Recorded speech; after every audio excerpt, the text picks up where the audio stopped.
আজকে যোগেন্দ্রনগর থেকে একটি বসতবাড়ি বিক্রি ইনফরমেশন নিয়ে আসলাম আপনাদের জন্য।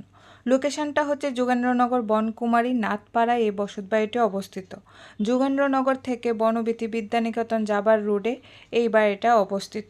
বড় পিচ রাস্তার পাশেই বাড়িটা অবস্থিত। বাড়িটার পাশ দিয়ে আরেকটা 6 ফুটের রাস্তা পেয়ে যাবেন। এখানে মোট 3.5 ঘন্টা জায়গা আছে। জায়গাটার সামনে উঠোনে অনেকটা খালি জায়গা রয়েছে। তাছাড়াও এই 3.5 ঘন্টা জায়গার উপর রয়েছে একটি ফাউন্ডেশন দেওয়া বিল্ডিং ঘর। বিল্ডিং ঘরটাতে উপরে টিনের ছাউনি দেওয়া। বিল্ডিং ঘরের প্রথমেই রয়েছে একটি বারান্দা।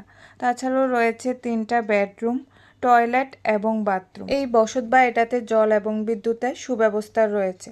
বসত ঘরের রুমগুলা কালার করানো আছে এবং সুন্দরভাবে সাজানো গোছানো রয়েছে। মালিক এই বসত বাড়িটা একসঙ্গেও বিক্রি করতে রাজি আছেন, আবার পার্ট করেও বিক্রি করতে রাজি আছেন। পার্ট করে বিক্রি করলে মালিক বাড়ির প্রথম অংশের 1.5 ঘন্টা জায়গা পিচ রাস্তার পাশে বিক্রি করবেন এবং বসত বাড়ির দ্বিতীয় অংশে 1.5 ঘন্টা জায়গার মধ্যে বসত ঘর সহকারে 6 ফুটের রাস্তা দিয়ে এই জায়গাটা বিক্রি করবেন। এই জায়গা থেকে যোগেন্দ্রনগর রেল স্টেশনের দূরত্ব 6 থেকে 7 মিনিটের দূরত্ব হবে। তাছাড়াও এই জায়গা থেকে বাজার, স্কুল সব কিছুই কাছাকাছি অবস্থিত। এই জায়গাটা আর্জেন্ট বিক্রি করতে চাইছেন। মনোরম পরিবেশে সর্বসুবিধাযুক্ত এই জায়গাটা দেখে যদি আপনাদের পছন্দ হয়ে থাকে, স্ক্রিনে দেওয়া ফোন নম্বরে সরাসরি যোগাযোগ করে আপনারা এই বসত বাড়িটা কিনতে পারেন।